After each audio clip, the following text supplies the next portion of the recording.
Gerald Stanley says he didn't point his gun at anyone, didn't pull the trigger, and it just went off. He says this sequence of events played out in the moments before a 22-year-old's death.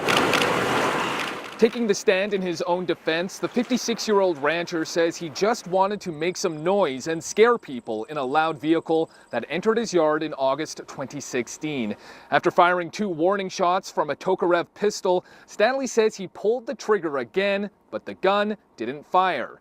Stanley approached the SUV and says he saw a bar or something metal. According to the accused, he reached into the car to turn it off with his left hand, and the gun fired from his right, striking and killing Colton Bushy. Asked by his lawyer, Stanley says he experienced a hang fire that day, where there is a delay between pulling the trigger and the gun firing. In his opening statement, defense lawyer Scott Spencer referred to Bushy and others in the vehicle as intruders and stated Stanley did not have the luxury of waiting for police. He argued while rare, hang fires do occur. Spencer says ultimately this case comes down to a freak accident that occurred in the course of an unimaginably scary situation one afternoon. The defense called a total of 6 witnesses Monday, with 2 in addition to Stanley saying they experienced hang fires lasting multiple seconds.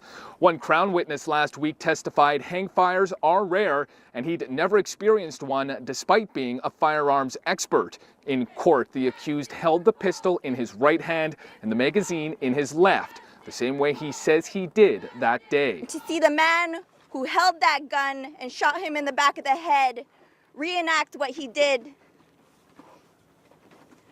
that was one of the hardest things that I've ever seen, and have to sit there and endure. All we want is justice for Colton.